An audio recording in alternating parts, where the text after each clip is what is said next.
بسم اللہ الرحمن الرحیم۔ آغاز ہے اس پاک نام سے جو غفور الرحیم ہے اور جو ہمارے تمام بھیدوں سے واقف ہے، وہ رحم کرنے والا مہربان ہے۔ عزیز طلباء و طالبات، السلام علیکم۔ میں امارہ طارق آپ کو اقبالیات کی کلاس میں خوش آمدید کہتی ہوں۔ عزیز طلباء و طالبات، آج کے ہمارے لیکچر کا عنوان اقبال کی شاعری کے مختلف ادوار ہیں۔ آپ کے نصاب میں شامل مختلف موضوعات میں اقبال کے اس موضوع کے بارے میں آج ہم پڑھیں گے۔ یہ موضوع اپنی نوعیت کا بہت اہم موضوع ہے۔ اس موضوع میں ہم نے اقبال کی شاعری کے ارتقائی مراحل کو مختلف ادوار میں تقسیم کیا ہے۔ آج کے اس لیکچر میں ہم اقبال کی شاعری کی ابتدائی ان کے خد و خال اور ان کی تربیتی مراحل پر بات کرتے ہوئے ان کی شاعری کا پہلا دور جو ہے اس پر روشنی ڈالوں گی اور اس کو سمجھنے کی ہم کوشش کریں گے، تاکہ علامہ اقبال کی شاعری میں درانے والے مختلف تصورات، افکار، ان کے خیالات کے وہ تدریجی مراحل آپ کے سامنے آ سکیں، جن کے مطابق اقبال کی شاعری جو ہے وہ نمو پائی اور آگے بڑھی۔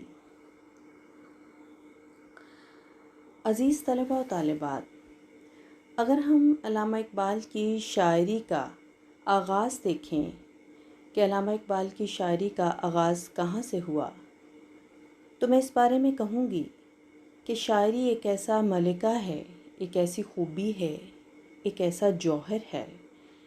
جو کہ خدا داد ہوتا ہے، اور یہ وہ فطری صلاحیت ہے جو خداوند کریم کسی خاص شخص میں ودیت کر دیتا ہے، اور وہ اپنی مثبت شاعری سے کوئی انقلابی طاقت رکھتے ہوئے وہ ایک بہت بڑا انقلاب بھی برپا کر سکتا ہے۔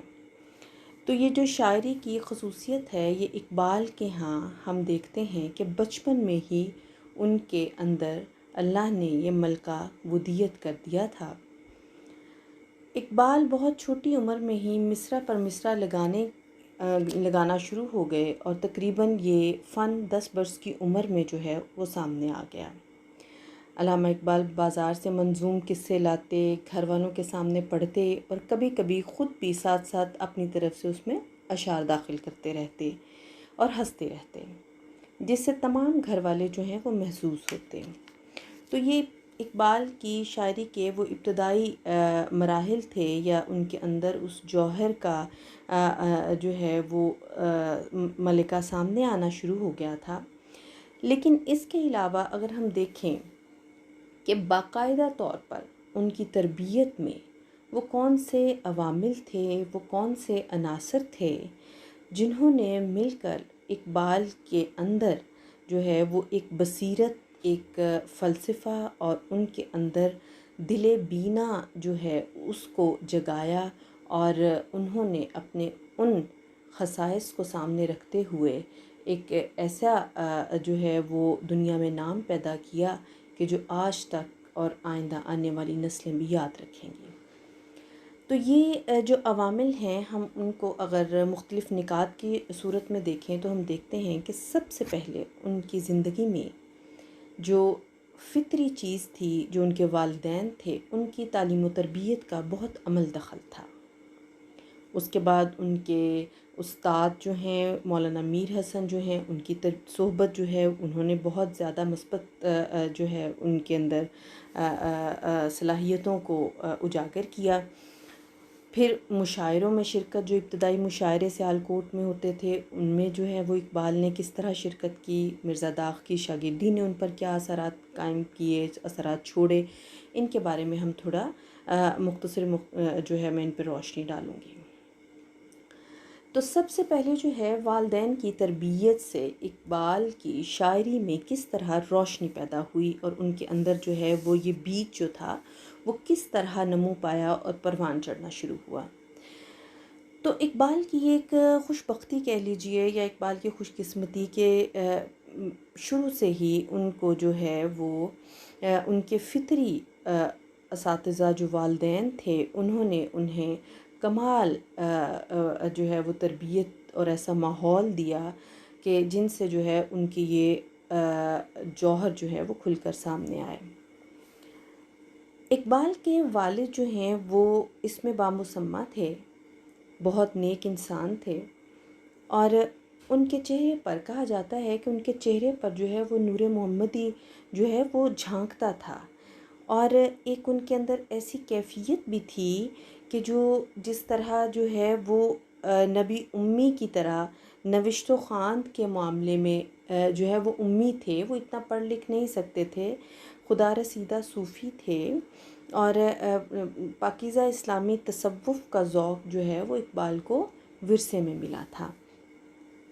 تو اقبال جو ہیں وہ اپنے والد محترم کی طرف سے جو ہے وہ ایک صوفیانہ کیفیات جو ہیں وہ ان کو ان کے اندر ورثے میں ملتی چلی گئیں، اور وہ ان کے اندر ودیت ہوتی رہیں۔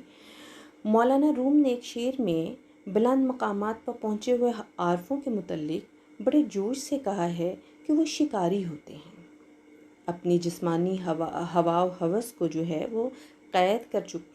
کر چکنے کے بعد بھی ان کا ذوق صیادی جو ہے وہ تسکین نہیں پاتا۔ اس کے بعد وہ ملائکہ پر اپنا جال ڈالتے ہیں، اس کے بعد پیغمبرانہ صفات کے حصول کے لیے انبیاء کا شکار کرتے ہیں، اور آخر میں جب تک خدا بھی ان کی لپیٹ میں نہیں آ جاتا تب تک ان کی صیادی باقی رہتی ہے۔ مطلب یہ کہ وہ درجہ بدرجہ جو ہے وہ اپنی ذات کے عرفان کے بعد انبیاء کرام کی خصوصیات کو اپنے اندر لے کے آتے ہیں، پھر وہ اللہ تعالیٰ کی بتائی ہوئی تعلیمات کے مطابق چلتے ہیں، یہاں تک کہ وہ ان سب کی جو ہے وہ رضا میں ان کی رضا شامل ہو جاتی ہے۔ علامہ اقبال جو ہیں وہ ان کے والد محترم کے بارے میں ایک جو ہے وہ خواب کا جو ہے وہ بھی ایک بڑا خوبصورت واقعہ ہے کہ شیخ نور محمد جو ہیں انہوں نے اقبال کی پیدائش کا ایک دلچسپ قصہ بھی بیان کیا۔ وہ کہتے ہیں کہ اقبال ابھی پیدا نہیں ہوئے تھے کہ میں نے ایک عجیب و غریب خواب دیکھا۔ کیا دیکھتا ہوں کہ ایک نہایت خوشنما پرندہ سطح زمین سے تھوڑی بلندی پر اڑ رہا ہے، اور بہت سے لوگ ہاتھ اٹھا کر اور اچھل کر اس کو پکڑنے کی کوشش کر رہے ہیں، لیکن وہ کسی کی گرفت میں نہیں آیا۔ وہ بھی ان تماشائیوں میں کھڑا ان کے والد محترم کھڑے تھے اور خواہش مند تھے کہ غیر معمولی جمال کا یہ پرندہ میرے ہی ہاتھ آ جائے۔ وہ پرندہ یک بیک میری آغوش میں آ گرا، میں بہت خوش ہوا اور دوسرے منہ تکتے رہ گئے۔ اس کے کچھ عرصہ بعد مجھے اس خواب کی تعبیر القا ہوئی کہ پرندہ عالم روحانی میں میرا پیدا ہونے والا بچہ ہے جو صاحب اقبال ہوگا۔ اقبال کے حصول کمال اور اس کی شہرت کے بعد مجھے اپنی تعبیر کے درست ہونے کا یقین ہو گیا۔ عالم مثال میں ارواح پرندوں کی طرح ہوتی ہیں۔ انجیل میں ہے کہ روح القدس فاختہ کی صورت میں زمین پر اترتی ہوئی دکھائی دی۔ شیخ نور محمد کو عالم ارواح میں سے ایک نادر روح بطور شکار ہاتھ آئی تھی، یعنی وہی جس کا تذکرہ ہم نے پیچھے کیا۔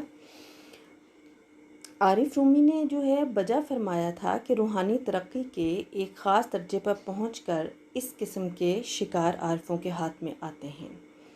علامہ اقبال فرماتے ہیں کہ والد مرحوم کو غیر معمولی روحانی مشاہدات بھی ہوا کرتے تھے۔ وہ فرماتے ہیں کہ میری والدہ کہا کرتی تھیں کہ اندھیری رات اکثر انہوں نے دیکھا کہ اندھیری رات تھی اور کمرے میں بھی چراغ روشن نہیں تھا۔ آنکھ کھلی تو دیکھا کہ کمرہ تمام روشن ہے، حالانکہ نہ باہر چاندنی تھی اور نہ چراغ۔ تو یہ ان کے والد محترم کی ایک شخصیت تھی، ایک صوفیانہ انداز تھا، ایک عشق حقیقی کا ایک جذبہ تھا، اور وہ تعلیمات تھی جو اقبال کو اپنے والد محترم سے ایک طرح سے ورثے میں ملی تھی۔ اس کے بعد جو ہیں وہ والدہ ماجدہ ان کی جو ہیں ان کی اچھی تربیت کا اندازہ تو اس مرثیے سے ہو سکتا ہے جس میں بڑھاپے کے قریب پہنچ کر بھی اقبال نے کس سوز و گداز سے اپنی ماں کو یاد کیا ہے اور اپنے جوہر کمال کو ان کا مرہون منت قرار دیا ہے۔ اقبال آخری عمر میں فرمایا کرتے تھے کہ میں نے اپنے نظریہ حیات فلسفیانہ جستجو سے حاصل نہیں کیا، زندگی کے متعلق ایک مخصوص زاویہ نگاہ ورثے میں مل گیا تھا۔ بعد میں نے عقل و استدلال کو اس کے ثبوت میں صرف کیا ہے۔ انسان کے سب سے پہلے اساتذہ اس کے ماں باپ ہی ہوتے ہیں، اور ماں سے شعوری اور غیر شعوری طور پر جو کچھ حاصل کیا جاتا ہے اس کے نقوش نہایت گہرے اور انمٹ ہوتے ہیں۔ اقبال کس سوز و گداز سے اپنی والدہ محترمہ کا جو مرثیہ انہوں نے کہا وہ ان کے بارے میں کہتے ہیں، کس کو اب ہوگا وطن میں آہ میرا انتظار، کون میرا خط نہ آنے سے رہے گا بے قرار، خاک مرکز پر تیری لے کے یہ فریاد آؤں گا، اب دعائے نیم شب میں کس کو میں یاد آؤں گا، تربیت سے تیری میں انجم کا ہم قسمت ہوا، گھر میرے اجداد کا سرمایہ عزت ہوا، دفتر ہستی میں تھی زریں ورق تیری حیات، تھی سراپا دین و دنیا کا سبق تیری حیات، عمر بھر تیری محبت میں میری خدمت گر رہی، میں تیری خدمت کے قابل جب ہوا تو چل بسی۔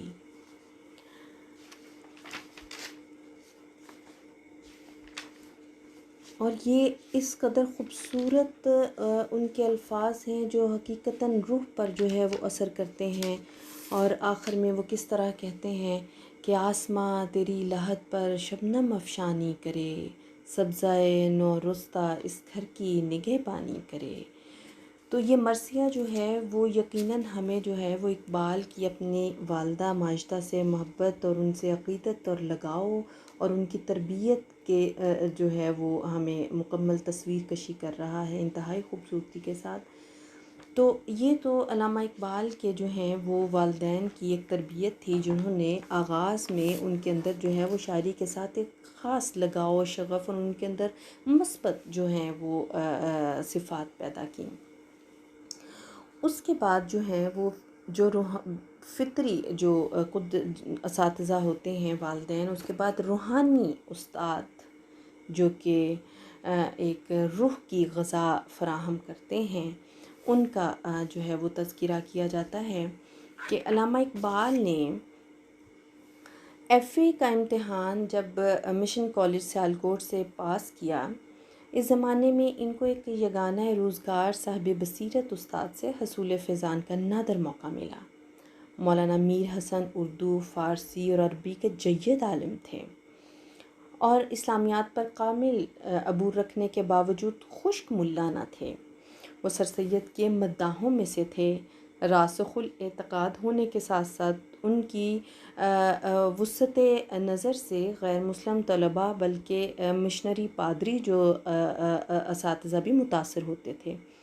معلوم ہوتا ہے کہ اس زمانے میں اقبال نے اردو اور فارسی اساتذہ کا کلام کثرت سے مطالعہ کیا، اور مولانا میر حسن شعر کا صحیح ذوق پیدا کرنے میں اس نوخیز شاعر کے معاون ہوئے۔ مولانا میر حسن کا علمی تبحر اور ان کے اخلاق کچھ اس انداز کے تھے کہ اقبال آخر عمر تک ان کو علم و اخلاق میں اسوہ حسنہ اور اپنا محسن گردانتے تھے۔ اس معاملے میں اقبال شروع سے خوش قسمت رہے کہ ان کو اعلیٰ درجے کے استاد تعلیم کے ہر منزل میں جو ہے وہ میسر آئے۔ رفیع الدین ہاشمی صاحب جو ہیں وہ جو کہتے ہیں کہ اقبال نے اپنے ذوق شعر کی تربیت کے سلسلے میں ان کی صحبت سے بہت زیادہ جو ہے وہ فائدہ اٹھایا تھا۔ اس کے بعد پھر ہم دیکھتے ہیں کہ علامہ اقبال کے جو ہیں وہ مشاعرے جو ہیں وہ سیالکوٹ میں شہر میں جو مقامی ان کے مشاعرے ہوا کرتے تھے، اس سے ابتدائی طور پہ علامہ اقبال کے اندر جو شاعرانہ جوہر تھے وہ بھی بالکل سامنے آئے، بے نقاب ہوئے۔ یہاں سے انہوں نے اپنی شاعری کا باقاعدہ آغاز کیا، انہوں نے اپنا تخلص اقبال رکھا۔ اگرچہ اس زمانے کی شاعری کو اقبال نے محفوظ نہیں رکھا، مگر ان مشاعروں کے اثرات جو ہیں وہ ان کی ابتدائی شاعری پر ضرور اثر انداز ہوئے۔ خلیفہ عبدالحکیم اس کے بارے میں لکھتے ہیں کہ سیالکوٹ میں ایف اے کے زمانے میں ضرور اقبال نے بہت کچھ مشق سخن کی ہوگی، لیکن اس کو محفوظ رکھنے کے لائق نہ سمجھا، کیونکہ ظاہر ہے وہ ایک ابتدائی شاعری تھی ان کی، جو کہ ظاہر ہے ان کو بعد میں وہ اس عزت اور شہرت کے مینار پر پہنچ گئے تھے کہ ابتدائی شاعری انہیں تھوڑی سی بچگانہ اور تھوڑی عامیانہ شاید دکھائی دیتی ہوگی، اس لیے انہوں نے ان کو محفوظ بھی نہیں کیا۔ تو علامہ اقبال کی شاعری کی ابتدا سیالکوٹ میں روایتی، بلکہ ایک روایتی قسم کی غزل سے ہوئی، جسے دیکھیں تو واقعی ہرگز احساس نہیں ہوتا کہ یہ اقبال کا کلام ہے، چونکہ وہ بہت ابتدائی جو ہے وہ کلام تھا۔ جیسے ان کا شعر ہے کہ محبت کو دولت بڑی جانتے ہیں، اسے مایہ زندگی جانتے ہیں۔ تو جو ہے وہ عام قسم کے مضامین جو تھے، لیکن چونکہ یہ اقبال کے ابتدائی مشاعرے تھے، اور ان ابتدائی مشاعروں نے اقبال کے اندر جو ہے وہ شاعری کا صحیح ذوق و شوق پیدا کرنے میں اہم کام سر انجام دیا۔ اس کے بعد ہم دیکھتے ہیں کہ مرزا داغ کی شاعری کے اثرات جو ہیں وہ بھی اقبال کی شاعری پہ ہمیں جو ہے وہ بہت زیادہ نمایاں دکھائی دیتے ہیں۔ یہ وہی زمانہ ہے کہ مرزا داغ کے شاگرد جو ہیں وہ تمام ہندوستان میں پھیلے ہوئے تھے، اور مرزا داغ نے گھر میں شاعری کا ایک محکمہ کھول رکھا تھا۔ اصلاح کے لیے غزلیں ڈاک میں پہنچتی تھیں اور اصلاح و تنقید کے بعد واپس کر دی جاتی تھیں۔ اقبال نے داغ کی شاگردی چند ہی روز کی۔ سنا گیا ہے کہ داغ نے ان کو چند غزلوں کی اصلاح کے بعد لکھ بھیجا کہ اب تمہارے کلام کو اصلاح کی ضرورت نہیں۔ داغ کی شاعری کا موضوع تو عشق کے بجائے ہوس ہی تھا، لیکن اردو زبان میں ان سے بہتر استاد ملک میں کوئی نہ تھا، اور داغ کا یہ دعویٰ ثابت اور مسلم بھی تھا کہ اردو ہے جس کا نام، ہمیں جانتے ہیں داغ، سارے جہاں میں دھوم ہماری زباں کی ہے۔ تو داغ کی وفات پر اس کے سینکڑوں شاگردوں نے مرثیے لکھے، جن کا اب کہیں نام و نشان نہیں، لیکن اقبال نے جو مرثیہ لکھا وہ داغ کے کمالات کی صحیح تصویر ہے، اور اس سے یہ اندازہ بھی ہو جاتا ہے کہ اقبال داغ کے کلام سے کس قدر متاثر تھے۔ اور اقبال عشق مجازی کے شاعر نہ تھے، لیکن محض مشق سخن کے طور پر کچھ عاشقانہ غزلیں اقبال نے بھی کہیں، جنہیں بعد میں انہوں نے خود ہی حرف غلط کی طرح مٹا بھی دیا تھا۔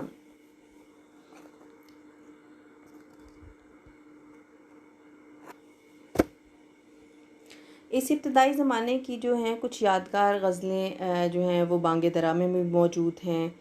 اور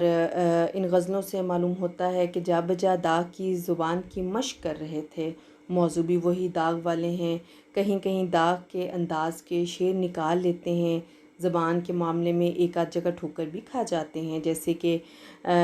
نعتِ ہمیں اس میں تکرار کیا تھی، مگر وعدہ کرتے ہوئے یار کیا تھی۔ اب اہل زباں کے ہاں آر مذکر ہے۔ اس سے آگے 3 اشعار ایسے ہیں جو بالکل داغ کی غزل میں دیکھے جا سکتے ہیں، انہی کے انداز میں لکھے ہیں۔ تمہارے پیامی نے سب راز کھولا، خطا اس میں بندے کی سرکار کیا تھی، بھری بزم میں اپنے عاشق کو تاڑا، تیری آنکھ مستی میں ہوشیار کیا تھی، تأمل تو تھا ان کو آنے میں قاصد، مگر یہ بتا طرز انکار کیا تھی۔ تو یہ داغ کی شاعری کے جو ہیں وہ اثرات جو ہیں ہمیں غالب اقبال کی شاعری پہ نمایاں دکھائی دیتے ہیں۔ اس کے بعد اگر ہم دیکھتے ہیں کہ اقبال کی شاعری کو فکری اور ذہنی اور فکری طور پر ان کی شاعری کو ہم کتنے ادوار میں تقسیم کر سکتے ہیں، تو ہم ان کی شاعری کو 5 ادوار میں تقسیم کرتے ہیں۔ ان کی شاعری کو 5 ادوار میں تقسیم کیا جاتا ہے۔ جیسے پہلا دور ہے آغاز سے 1905 تک کا دور، یہ دور ان کا قیام یورپ سے پہلے کا دور ہے۔ دوسرا دور 1906 سے 1908 تک یعنی قیام یورپ کا دور ہے۔ تیسرا دور 1908 سے 1918 تک کا دور ہے۔ پھر چوتھا دور 1919 سے 1925 تک کا دور ہے۔ اس کے بعد 5واں دور ہے 1926 سے 1938 تک کا دور۔ تو یہ اقبال کے ان ادوار میں ان کا کلام کس ارتقائی مراحل سے گزرتا ہوا درجہ بدرجہ آگے بڑھتا گیا، اپنے جو ہے وہ رنگ بدلتا گیا، ایک نیا رنگ و آہنگ جو ہے وہ اپناتا گیا، ایک نیا رنگ اوڑھتا گیا، تو یہ وہ ابتدائی شکل و صورت جو ان کی شاعری کی تھی وہ میں نے آپ کے گوش گزار کی، اور وہ عوامل، وہ عناصر جنہوں نے ابتدائی طور پر اقبال کے اندر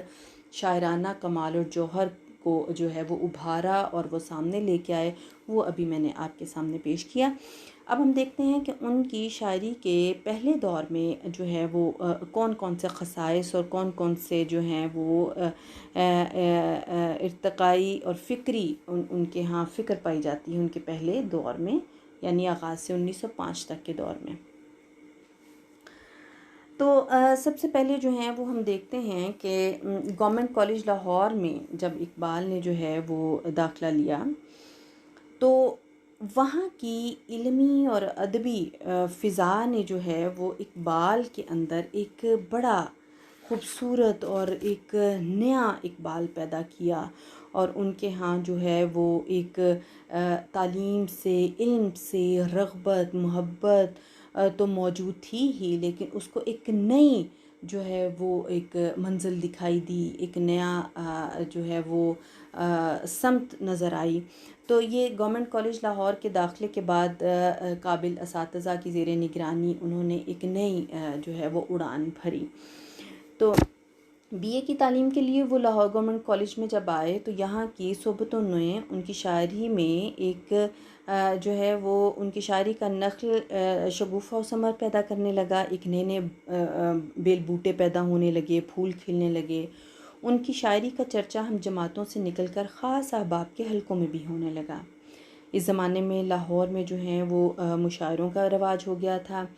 حالی اور آزاد نے لاہور کے ہونہار نوجوانوں میں شعر کا چسکا پیدا کر دیا تھا۔ ارشد گورگانی جو ہیں وہ بھی کچھ عرصہ لاہور میں رہے، وہ بھی ایک پرگور بدیع گو شاعر تھے، مگر ان کی زبان جو ہے وہ ٹکسالی تھی، خود بھی اچھے شعر برجستہ کہتے تھے اور شعر کے اچھے نقاد بھی تھے۔ لاہور کے کشمیریوں نے بھی ایک مجلس مشاعرہ قائم کی ہوئی تھی جس کے کرتا دھرتا محمد دین فوق تھے، جو اخبار کشمیری کے ایڈیٹر اور کشمیر کے متعلق متعدد کتابوں کے مصنف بھی تھے۔ کالج کی طالب علمی کے زمانے میں اقبال پہل اسی کشمیری مشاعرے میں نظر آتے ہیں۔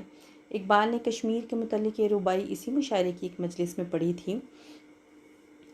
سو تدابیر کی اے قوم یہ ہے ایک تدبیر، چشم اغیار میں بڑھتی ہے اسی سے توقیر، در مطلب ہے اخوت کے صدف میں پنہاں، مل کے دنیا میں رہو مثل حروف کشمیر۔ تو یہ وہ ان کے ہاں جو ہے وہ ابتدائی جو ہے وہ اثرات تھے ان کی شاعری میں، جن کی وجہ سے اقبال جو ہے ان کی شاعری نے ایک نئی جست لی، ایک نئی اڑان بھری۔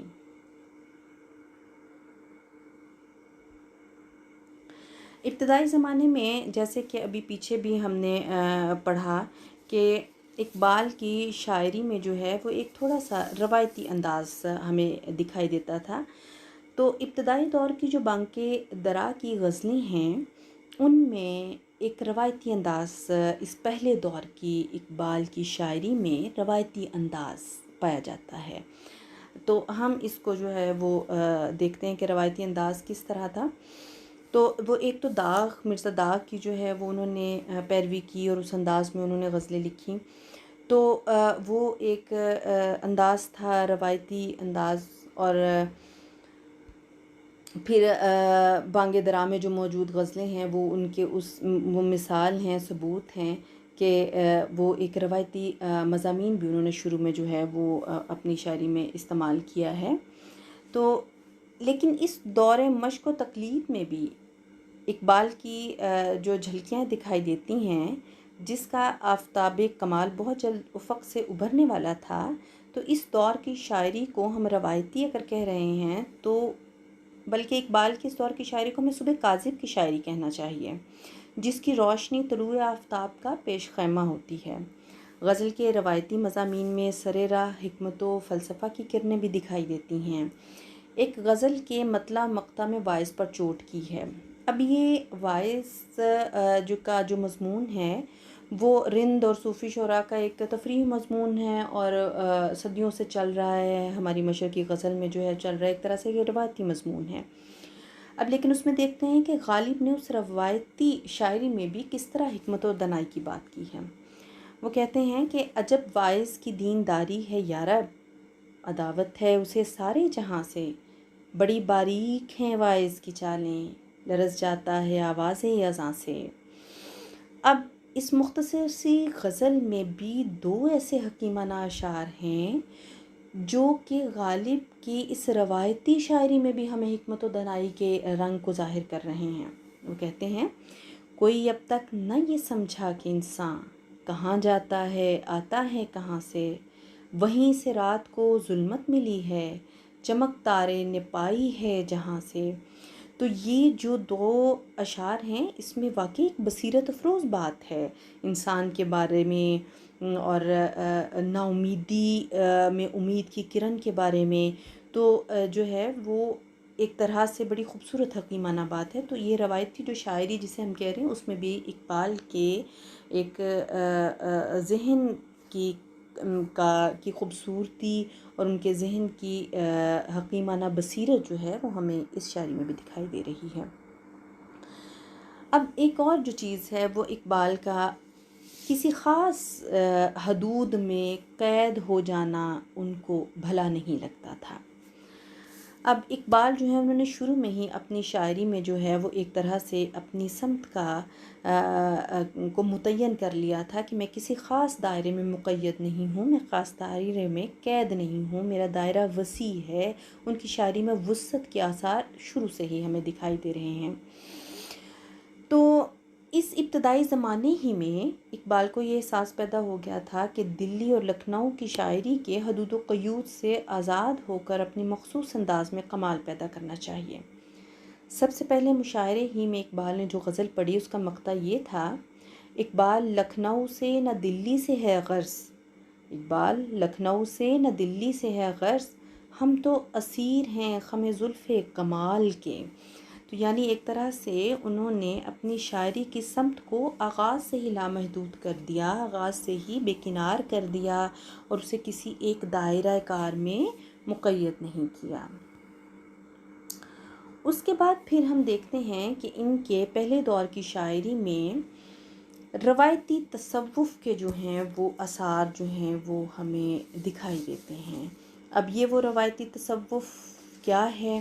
وہ روایتی تصوف وہ ہے کہ جس کے بارے میں اقبال خود بھی جو ہیں وہ ایک طرح سے بعد میں اس کی نفی انہوں نے کی، اور اس روایتی تصوف کو انہوں نے عجمی تصوف کے ساتھ جو ہے وہ تعبیر کیا، اور اس کو جو ہے وہ سختی سے انہوں نے جو ہے وہ ختم کرنے کی تاکید کی کہ یہ وہ روایتی تصوف جو انسان کو تقدیر پر شاکر ہو جانا سکھاتا ہے، وہ یہ روایتی تصوف جو عجمی تصوف ہے جو انسان کے اندر جو ہے وہ اس کی خودی کو بیدار ہونے سے روکتا ہے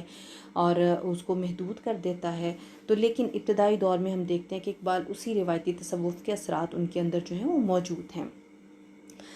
اب وہی اقبال جو آخر میں نفس انسانی کی بقا کا قائل اور شدت سے آرزومند ہے، تصوف کے روایتی نظریہ فنا کے زیر اثر ابتدائی دور میں کیا کہتے ہیں؟ وہ یہ کہتے ہیں، نہیں بیگانگی اچھی رفیق راہ منزل سے، نہیں بیگانگی اچھی رفیق راہ منزل سے، ٹھہر جا اے شرر ہم بھی تو آخر مٹنے والے ہیں۔ اب وہی اقبال جو بعد میں یہ تلقین کرنے لگا کہ آفاق اور اس کے مظاہر کو آنکھیں کھول کر دیکھنا چاہیے، کیونکہ خدا کا جلوہ جیسا بطون میں ہے ویسا شہود میں بھی ہے،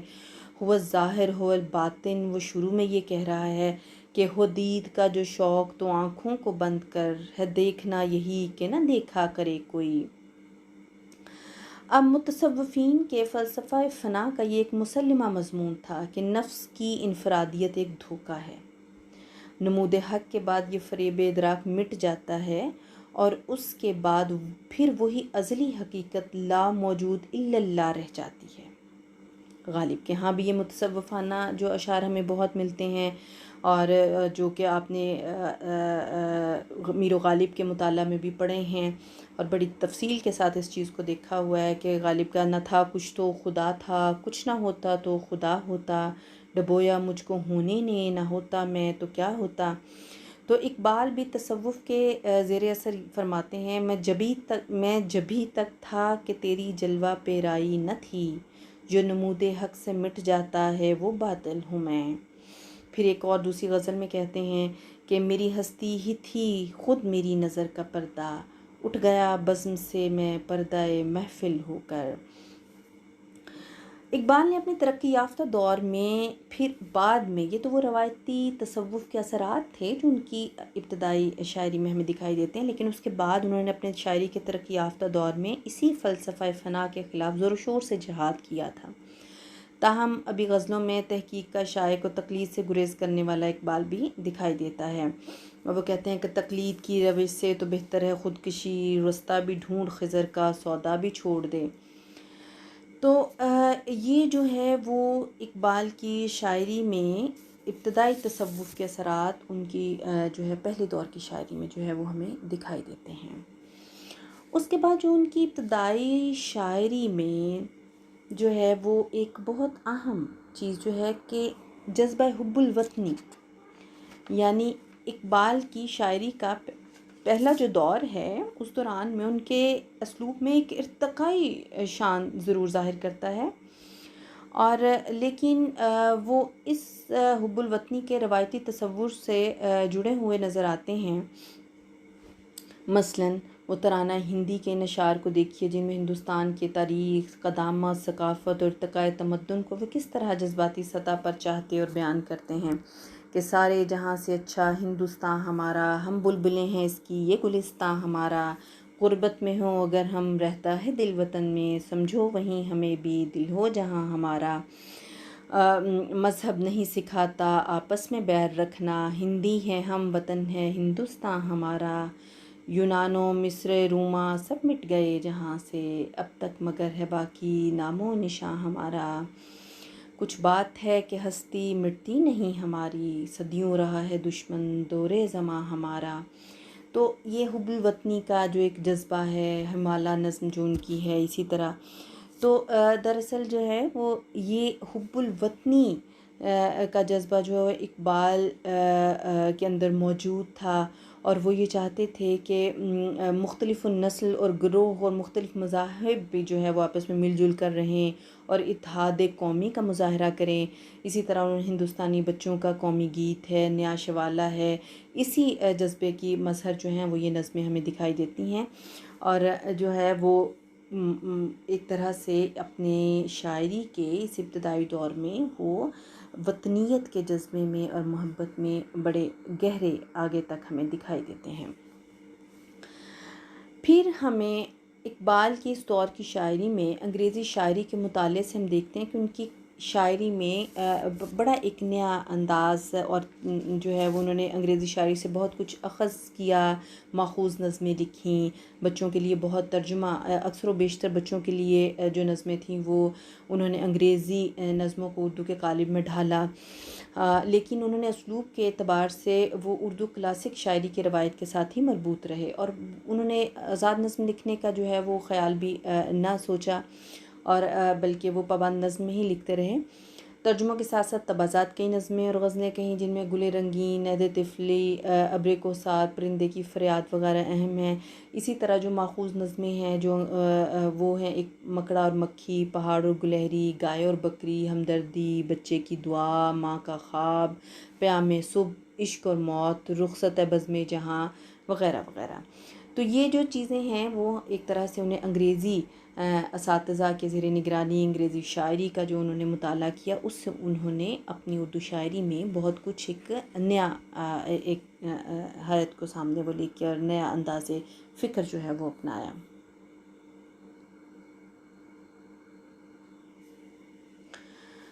اس کے بعد پھر ہم یہ دیکھتے ہیں کہ علامہ اقبال کی اس روایتی غزل گوئی اور نظم گوئی نے 1900 میں ایک نئی جہت اور ایک نئی اڑان جو ہے وہ بھری۔ انجمن حمایت اسلام کے جو ہیں وہ ان کے لیے جب انہوں نے ان کے زیر اثر نظمیں لکھیں، اور وہ انجمن حمایت اسلام میں پہلے تو وہ نظمیں پڑھنے پر مائل ہی نہیں ہوئے اور نہ ہی وہ راضی ہوئے، لیکن اس کے بعد جب انہوں نے نظمیں پڑھنے پر آمادہ ہو گئے تو انہوں نے ایسی شاعری کی کہ جو نہ صرف مقصدیت کی جس میں روح موجود تھی بلکہ اس سے اقبال کے تخلیقی جوہر بھی نمایاں ہوئے اور سامنے آئے۔ اس کے ساتھ ہی اقبال کے لب و لہجے میں گہرائی اور بلندی کا احساس ہوا۔ اس عہد کے بعد انہوں نے نظمیں لکھیں کہ غزلیں کہیں بھی اس میں جوہر ذات کی جھلک ہمیشہ نمایاں رہی۔ وہ بعض اوقات اپنی نظمیں و غزلیں ترنم سے بھی سناتے تھے۔ ان کا ترنم نہایت خوبصورت و دل میں اتر جانے والا تھا۔ علامہ اقبال کے اس نئے رنگ کا نقطۂ آغاز عام طور پر ان کی نظم ہمالہ ہی قرار دی جاتی ہے، جو بلند آہنگی اور تازہ خیالات کے بہاؤ اور انگریزی انداز استدلال کا ایک اچھا نمونہ ہونے کے ساتھ ساتھ مشرقی اور کلاسیکی شاعری کے قالب کا حسین و جمیل نمونہ بھی ہے۔ اس جدید لہر اور نئے رنگ کے شواہد ان کے پہلے دور کی کئی ایک نظموں میں بہت نکھر کر سامنے آئے ہیں، جیسے مرزا غالب، خفتگان خاک سے استفسار، عقل و دل، شمع، ایک آرزو، آفتاب صبح، سید کی لوح تربت، انسان و بزم کائنات، دل اور تصویر درد ایسی نظمیں ہیں جن میں ایک نئی آواز نے استدلال اور گہری بصیرت کے ابتدائی نقوش جو ہیں وہ ہمیں اس میں دکھائی دیتے ہیں۔ اس عہد میں انہیں اس حقیقت کا بھی احساس ہو چکا ہے کہ جس میں وہ فرماتے ہیں کہ قوم گویا جسم ہیں، افراد ہیں اعضائے قوم، منزل سنت کے رہ پیما ہیں دست و پائے قوم، یا کہ وہ فرماتے ہیں کہ محفل نظم حکومت چہرہ زیبائے قوم، شاعر رنگین نوا ہے دیدہ بینائے قوم، مبتلا درد کوئی عضو ہو روتی ہے آنکھ، کس قدر ہمدرد سارے جسم کی ہوتی ہے آنکھ۔ تو اس پہلے دور کی شاعری میں علامہ اقبال کے نزدیک قوم کا تصور تھوڑا مقامیت کے ہی رنگ میں نظر آتا ہے، اور بہرحال اس دور کی شاعری میں بھی ہمیں استدلال اور حکیمانہ جو ہے وہ انداز بیاں ہمیں دکھائی دیتا ہے۔ اس دور کی شاعری میں ایک بے قراری کا عنصر جو ہے وہ ہمیں وہ بھی بڑا گہرا ہمیں دکھائی دیتا ہے کہ اقبال کی شاعری میں بے قراری ہے، اضطراب کی سی کیفیت ہے، اور یہ اس دور کی جو ہیں وہ نظموں میں آرنلڈ کے لیے لکھی گئی نظم نالہ فراق، ایک آرزو، تصویر درد شامل ہیں۔ ان نظموں میں ایک بے قراری، بے چینی کا احساس ہوتا ہے۔ شاعر قدر وسعت و بے نیازی کی خواہش رکھتا ہے اور اس کے دل میں اس بات کی خلش ہے کہ اس کے لیے کوئی رزم گاہ حیات چاہیے جس کے ذریعے وہ اپنی بے قراری کو قرار پہنچائے۔ نالہ فراق میں تو صاف کہہ دیا ہے کہ وہ انگلستان ضرور آئیں گے۔ اس طرح ایک آرزو میں سکون و قرب کی جو فطرت ہے اس کی خواہش بھی بہت نمایاں دکھائی دیتی ہے۔ تصویر درد میں جوہر ذاتی کی بے چینی بہت واضح ہوگی ہے۔ یہ طویل نظم جو ہے وہ 8 بندوں پر مشتمل ہے۔ اگر ہم اس کی دیکھیں کہ ایک آرزو میں وہ جو ہے وہ کیا کہتے ہیں، وہ کہتے ہیں دنیا کی محفلوں سے اکتا گیا ہوں یارب، کیا لطف انجمن کا جب دل ہی بجھ گیا ہو، شورش سے بھاگتا ہوں دل ڈھونڈتا ہے میرا، ایسا سکوت جس پر تقریر بھی فدا ہو، مرتا ہوں خاموشی پر یہ آرزو ہے میری، دامن میں کوہ کے ایک چھوٹا سا جھونپڑا ہو، آزاد فکر سے ہوں عزلت میں دن گزاروں، دنیا کے غم کا دل سے کانٹا نکل گیا ہو، لذت سرود کی ہو چڑیوں کے چہچہوں میں، چشمے کی شورشوں میں باجا سا بج رہا ہو،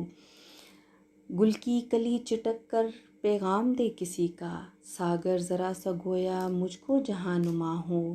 پھر آخر میں وہ کہتے ہیں کہ ہر درد مند دل کو رونا میرا رلا دے، بے ہوش جو پڑے ہیں شاید انہیں جگا دے۔ تو یہ ایک آرزو جو ہے وہ حقیقت میں ایک بے قرار دل کی ایک آرزو ہے، ایک بے تابی ہے، جس کی واضح تصویر جو ہے وہ ہمیں اس نظم میں دکھائی دیتی ہے۔ اسی طرح ہم اگر تصویر درد کو دیکھیں تو اس کے ابتدائی اشعار جو ہیں وہی ہمیں ان کی بے قراری، بے چینی، اضطراب کی سی کیفیت، ایک نئی منزل، ایک نئی جستجو کے جو ہیں وہ ہمراہ ہمیں دکھائی دیتے ہیں۔ وہ کہتے ہیں نہیں منت کشے تاب شنیدن داستاں میری، خاموشی گفتگو ہے بے زبانی ہے زباں میری، یہ دستور زباں بندی ہے کیسا تیری محفل میں، یہاں تو بات کرنے کو ترستی ہے زباں میری، اٹھائے کچھ ورق لالے نے کچھ نرگس نے کچھ گل نے، چمن میں ہر طرف بکھری ہوئی ہے داستاں میری، اڑا لی کمریوں نے طوطیوں نے عندلیبوں نے، چمن والوں نے مل کر لوٹ لی طرز فغاں میری، الہی پھر مزہ کیا ہے یہاں دنیا میں رہنے کا، حیات جاوداں میری نہ مرگ ناگہاں میری۔ تو یہ تصویر درد کی خوبصورت شاعری جو ہے وہ ان کے دل کے اندر جو ہے وہ امڑتے ہوئے درد کا جو ہے وہ ایک طرح سے ہمیں اس سے آگاہی دے رہا ہے۔ اسی طرح جو ہے وہ ہم دیکھتے ہیں کہ نالہ فراق جو انہوں نے آرنلڈ کی یاد میں لکھی، اس میں بھی جو ہے وہ ایک طرح سے دکھ اور درد کی سی کیفیت ہے، ایک اپنی راہ فرار اختیار کرنے کی ایک خواہش ہے، جو وہ کہتے ہیں کہ جا بسا مغرب میں آخر ہے مقاں تیرا مقیں، آہ مشرق کی پسند آئی نہ اس کو سرزمیں، آ گیا آج اس صداقت کا میرے دل کو یقین، ظلمت شب سے ضیائے روز فرقت کم نہیں۔ تو یہ ایک طرح جو آرنلڈ کی یہاں سے رخصت ہونے پر جو ان کے دل میں ایک دکھ کی سی کیفیت تھی، اس کا جو ہے وہ بڑا انہوں نے خوبصورتی کے ساتھ اس نظم میں جو ہے وہ اپنی بے قراری اور اضطراب کو جو ہے وہ بیان کیا ہے۔ تو اس کے بعد ہم دیکھتے ہیں کہ ان کی شاعری میں حیرت و استعجاب کا عنصر بھی تھا، یعنی وہ جو ہے وہ حیرت میں ڈوبے ہوئے دکھائی دیتے ہیں، اضطراب ہے، بے چینی ہے، بے ثباتی حیات اور عارضی دنیا کے لیے بے شمار مضامین بھی ہیں۔ اس کے علاوہ جو ہے وہ ان کی شاعری میں گل رنگیں، ایک آرزو، ماہ نو، موج دریا، نالہ فراق، اس طرح کی جو نظمیں ہیں، اور جو ہے اس میں ایک طرح کی حیرت ہے، استعجاب ہے، جیسے وہ اپنی ایک نظم خفتگان خاک سے استفسار، اس میں وہ ایک جو ہے وہ بڑی سوز و گداز کی سی کیفیت ہمیں دکھائی دیتی ہے۔ وہ کہتے ہیں تھم ذرا بتابیے دل بیٹھ جانے دو، اور اس بستی پہ چار آنسو گرانے دو مجھے، میں غفلت کے سرمستو کہاں رہتے ہو تم، کچھ کہو اس دیس کی آخر جہاں رہتے ہو تم، وہ بھی حیرت خانہ امروز و فردا ہے کوئی، اور بیکار عناصر کا تماشا ہے کوئی۔ تو یہ جو ہے وہ ایک طرح سے خفتگان خاک سے استفسار، یعنی وہ اس خاک میں چھپے مر جانے والے ان لوگوں سے ایک طرح سے جو ہے وہ استفسار کر رہے ہیں کہ وہ دنیا کیسی ہے، اور حیرت و استعجاب کا اپنی بے چینی کے ہمراہ جو ہے وہ ایک نیا تصور جو ہے وہ ان کی شاعری میں ہم دیکھ رہے ہیں۔ اس کے علاوہ جو ہے وہ ہم دیکھتے ہیں کہ خود کلامی بھی ہے، استفسار کی جو ہے وہ ایک ان کے ہاں ایک جو ہے وہ عنصر جو ہے وہ ہمیں دکھائی دیتا ہے پہلے دور کی شاعری میں۔ وہ کہتے ہیں قدرت کا عجیب یہ ستم ہے، انسان کو راز جو بنایا، راز اس کی نگاہ سے چھپایا، بےتاب ہے ذوق آگہی کا، کھلتا نہیں بھید زندگی کا، حیرت تقاض و انتہا ہے، آئینے کے گھر میں اور کیا ہے، یعنی ایک طرح سے استفسار ہے گرم خرام موج دریا، دریائے سوئے بحر جادہ پیما، بادل کو ہوا اڑا رہی ہے، شانوں پہ اٹھائے لا رہی ہے، کوئی نہیں غم گسار انسان، کیا تلخ ہے روزگار انسان۔ یعنی ایک طرح سے انہوں نے ایک خود کلامی بھی ہے، استفسار بھی ہے، سوالیہ انداز بھی ہے، انسان کے جو ہے وہ ایک دکھ کی کیفیت ہے، اور وہ ان کی ابتدائی دور کی شاعری میں ہمیں دکھائی دے رہا ہے۔ پھر ان کی ابتدائی شاعری میں جو ہے وہ فطرت پسندی کا عنصر جو ہے وہ بھی ہمیں واضح دکھائی دیتا ہے۔ اقبال کی پہلی دور کی شاعری میں جہاں فلسفیانہ تصورات کے لحاظ سے یہ دور اتنا اہم نہیں ہے، لیکن بہرحال اس دور کے اسلوب کا ارتقائی رنگ جو ہے وہ ایک خوبصورت آہنگ ہے، اس میں غزل گوئی کے حوالے سے اس کے مفاہیم نہایت کشادہ ہیں، تخیل کی بلند پروازی ہے، منظر نگاری ہے، محاکات نگاری ہے۔ تو اس میں کنارے راوی، صبح کا ستارہ، چاند، طفل شیر خوار، موج دریا جیسی نظمیں جو ہیں وہ بڑی خوبصورت ہیں ان کی فطرت پسندی کے حوالے سے جو ہے۔ تو اس کے ساتھ ساتھ بزرگان اسلام کے ساتھ ان کی گہری وابستگی کا اظہار بھی ہے۔ بلال ایک بڑی مؤثر اور اثر انگیز نظم ہے، اور جو ہے وہ بھی ایک انتہائی خوبصورت ان کی نظموں میں شمار کی جاتی ہے۔ تو سید عبداللہ جو ہے وہ طیف اقبال میں اقبال کی فطرت پسندی کے حوالے سے کہتے ہیں کہ ورڈزورتھ کی طرح اقبال بھی اس دور کی شاعری میں ایک طرح کی شاعرانہ صوفیت میں مبتلا نظر آتے ہیں۔ یہ تصوف کے نیچر کی ہر چیز زندہ ہے اس کے کان میں، اور وہ سنتی ہے، دل رکھتی ہے، زبان رکھتی ہے۔ اگر انسان چشم بینا کا مالک ہو تو وہ بزبان حال ہر سوال کا جواب بھی دیتی ہے۔ تو یہ ڈاکٹر سید عبداللہ کی جو ہے وہ ان کی فطرت پسندی کے حوالے سے بڑی خوبصورت رائے ہے۔ تو فطرت پسندی کے حوالے سے ایسے وہ کہتے ہیں، دمادم رواں ہے یمیں زندگی، ہر ایک شے سے پیدا رمے زندگی، چمک اس کی بجلی میں تارے میں ہے، یہ چاندی میں سونے میں پارے میں ہے، اسی کے بیاباں اسی کے ببول، اسی کے ہیں کانٹے اسی کے ہیں پھول، فریب نظر ہے سکون و ثبات، تڑپتا ہے ہر ذرہ کائنات۔ تو یہ انتہائی خوبصورتی، فطرت نگاری، منظر نگاری اور ایک محاکات نگاری کے حوالے سے تخیل کی بلند پروازی جو ہے ہمیں اس دور کی ان کی شاعری میں ہمیں بڑی خوبصورتی کے ساتھ دکھائی دیتی ہے۔ تو جو ہے وہ ہم کہہ سکتے ہیں مجموعی طور پر، اگر ہم آج کے اقبال کے اس پہلے دور کی شاعری کو سمیٹیں، ہم نے پہلے دور کی شاعری میں اقبال کی جو ہے وہ ابتدائی ان کی تربیتی دور سے لے کے ان کے آہستہ آہستہ تھوڑے ارتقائی وقت، ان کی ابتدائی تعلیم کے ساتھ مشاعروں کے میں جو انہوں نے تربیت حاصل کی، اس کے ساتھ ساتھ جس طرح ان کی ابتدائی روایتی شاعری ہے، ان کے ہاں وہ تمام عناصر جو اس پہلے دور کی شاعری میں پائے جاتے ہیں، ان کا ہم نے فرداً جو ہے وہ جائزہ لیا۔ تو اب اس جو ہے وہ پہلے دور کو اگر ہم سمیٹتے ہیں تو ہم یہ کہہ سکتے ہیں کہ پہلے دور کی شاعری محض روایتی نہیں، بلکہ یہ اس دور کی شاعری روایت کو ساتھ لے کر چلتی ہے۔ وہ اس روایت سے نئی راہیں اور نئے مضامین تراشنے کا فن سیکھ رہے تھے۔ اقبال جو ہیں وہ اس روایت سے نیا ایک فن سیکھ رہے تھے، البتہ زبان و بیان اور اسلوب میں وہ روایت کے کلاسک اصولوں کو نبھانا نہ صرف سیکھ چکے تھے بلکہ نو بنو تجربات سے اس کے اعلیٰ امکانات بھی واضح کر رہے ہیں۔ وہ جان گئے تھے کہ فقط شمشیر اور عالم فطرت کی تسخیر ہی سے نہیں بلکہ تقریر و تحریر اور شعر کی تاثیر سے بھی فتوحات حاصل کی جاتی ہیں اور قوم کے اندھیرے میں اجالا کیا جا سکتا ہے۔ وہ جان گئے تھے کہ اٹھ کے ظلمت ہوئی پیدا افق خاور پر، بزم میں شعلہ نمائی سے اجالا کر دیں۔ تو طلباء و طالبات، یہ تو اقبال کے وہ اس پہلے دور کی شاعری کا ایک تفصیلی تجزیہ ہے، جائزہ ہے